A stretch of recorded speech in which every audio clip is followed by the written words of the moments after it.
Hi everybody, welcome to the channel. This is Rob. You guys, today I'm going to present to you a new tarot deck for our collection. It's my collection, but it's our collection because I consider you guys part of this beautiful collection of tarot and oracle decks. And Tarot of the Spirit is by no means a new deck. This deck has been out for a while, but it's new to us, you guys. It's new to our collection here. And so I got this deck about 3 days ago. So I've had about 48 hours to go through it. I've had about 48 hours to go through the cards, feel the cards, try to get the message of this deck. And I'm going to tell you exactly what my experience has been. Have I been able to connect to this deck? Yes or no? Or do we still need a little bit of time? Let's get into it, you guys. This is the box. I saw this deck online and I thought, this looks like a beautiful deck. Let's get it. It's not expensive. It's by US Game Systems, and I love US Game Systems and their cards. And so I thought, what a great deck to get. Went ahead, ordered it, and it just arrived, like I said, 3 days ago. You guys, it comes in a tuck box like this. This is what the side of the box looks like, or what it reads. Tarot of the Spirit is a profoundly insight deck, rich with transformative imagery. This 20th anniversary edition includes a clear film overlay of the Tree of Life, which illuminates the Kabbalistic mysteries of the deck and provides additional levels of understanding each tarot card. This is the back of the deck. It reminds me a bit of the Thoth Tarot, you guys. This is the other side and front of the box. It's a tuck box, as I mentioned. It's one of those really robust tuck boxes. So if you guys have any decks from US Game Systems, you're probably familiar with this sort of tuck box.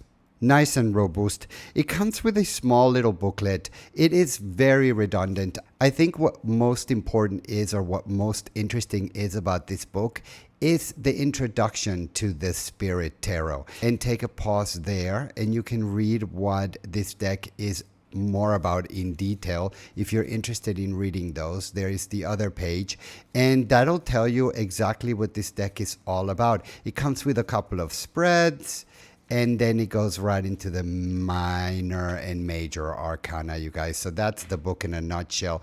This is that card that they were talking about, which is the Tree of Life, and you can place it on top of each card. We'll go over that in a bit. This is what the back of the card looks like. I thought that they were very artistic when I first saw them. I thought, you know, this looks so interesting.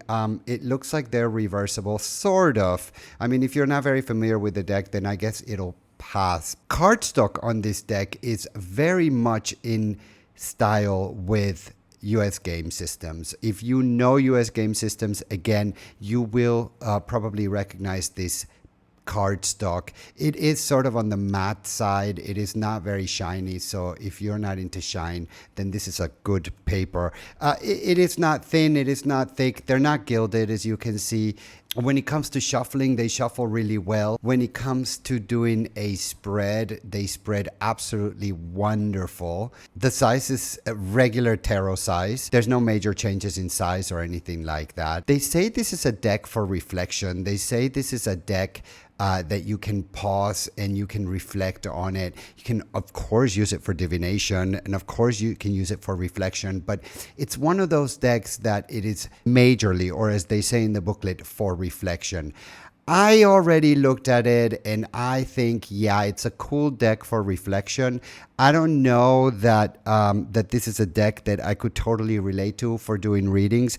As you can see here, it has a big frame. And so if you're not wanting to have a frame, and if you're thinking that maybe you want to cut here and make it a frameless deck, I think that the cards are going to be a little bit too small. So I wouldn't do that. I think that the cards are a pretty good size as they are, but if you want to make it frameless, then you can cut it. This is the Fool. And if we look at the Tree of Life on every card, you see how they relate, right? So, I mean, this is a pretty cool added bonus that comes with the deck. And so if you're interested in the Kabbalah Tree of Life, then this is a really great deck to get. This is the Magus, or the Magician. As you can see, the artwork is pretty cool on this deck. Printing is really not the best. Colors are sort of like, a little bit faded. They're not very bright, and it's okay. It's not the best quality deck, but this is the High Priestess. Very creative, and once again, sort of on the Kabbalah side, when you're looking for reflection, where you're looking for studying a Kabbalah deck, I think this is a great deck to have, you guys. This is the Empress. And as I said, you guys, this is not a new deck. This has been out for a while, but of course it's new for us, right? It's new for our collection. So I want to know at the end of this video if this deck is really going to be a good addition to our collection or not. I'm not sure that it is or not. Like I said, I've had about 2 days to be with this deck and get the feel of this deck. And this is the Chariot. And I thought, should I do an unwrapping together with everybody, or should I just go through the cards first? And so I did put out a question on the channel, and I asked if people would rather have me do an unwrapping, or if they would just rather have me a walkthrough once I've had a little bit of time with the decks. And everybody seemed to answer that they want me to have a little bit of time with the deck first. So I have done that. This is Karma. And so this is the Hanged Man. And as you can see, the artwork is pretty cool. This is Death. Not your regular. See, you see the Kabbalah signs on the cards, which is pretty cool. So if you're into that, I think that this is going to be a deck that you like very much. This Temperance, that's the Devil. That has a bit of Picasso in there, a bit of Dali in there. It gives me very 20th century artwork, modern sort of artwork. It also gives me a little bit of thought vibes. So this is the Moon, the Sun, Resurrection. That's a really nice card. And once again, you get the Kabbalah signs here. This is the Universe. Wind, which is Feather. The minor arcana are named a bit different. So Wind is obviously Swords. This is the Mother, Wind. This is the Brother, Wind. This is Sister, Wind. 10 of Wind.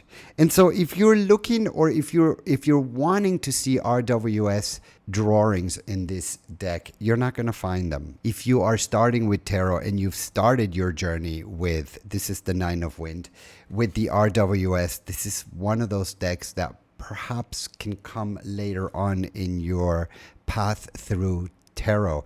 Or not. Maybe you want to get it already. Maybe you think you're ready for this. As I always say, you guys, tarot is, and you make out of tarot what you like. And so this is Clarity, the 6 of Wind.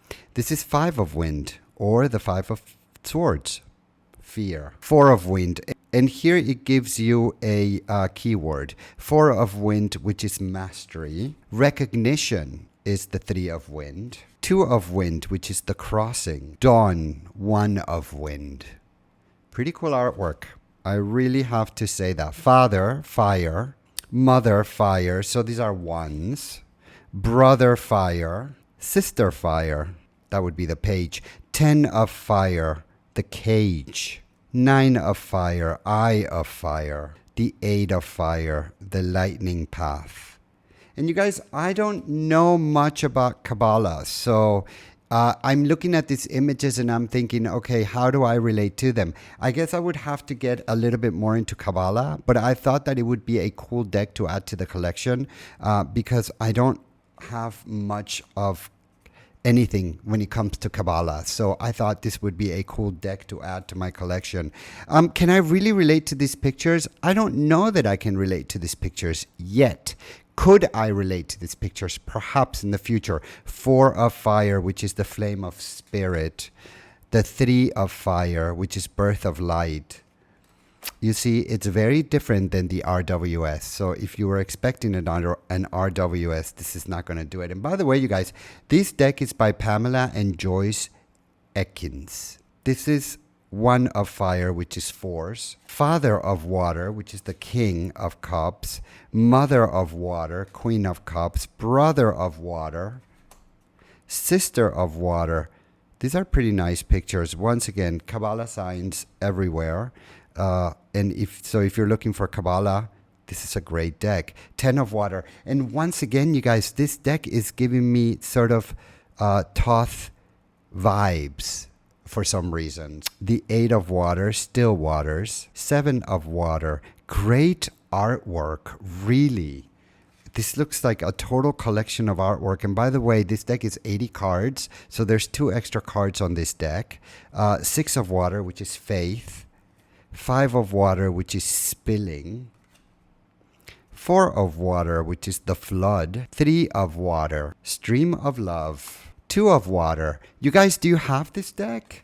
Is it something that you enjoy? I know that this deck has been out for a while, but once again, this is totally new to me. So this is kind of cool because, as I just mentioned, I don't have anything like this on my collection. So this deck is pretty cool to have as something new. Father Earth. Can I take this deck out all the time? I don't think so, you guys. I think I'm going to have to get more acquainted with it and connect with it. I think I need more knowledge on this deck and what the Kabbalah is all about. I don't feel like I'm ready to even do a reading with this.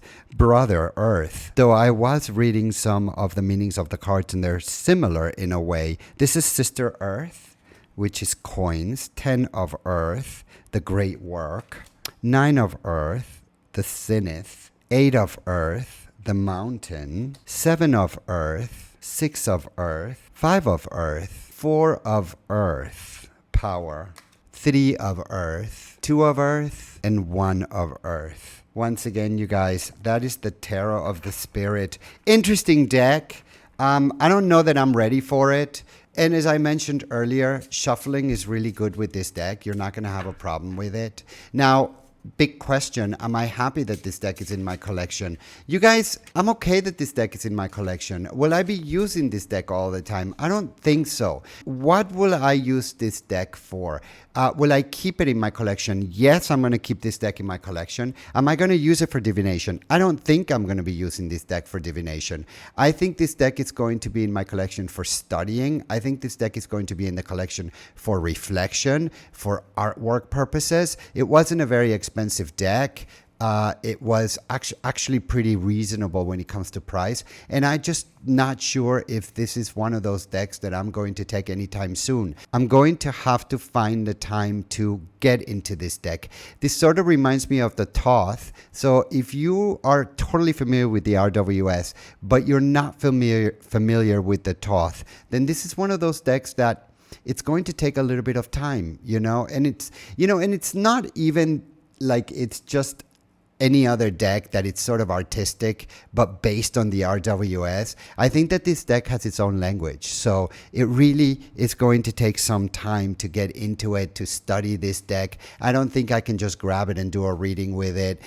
It's just one of those things. So I'm glad that it's in my collection. I'm definitely going to try to study it and take a look at it, but it's going to be a project, and this is something that is going to take some time.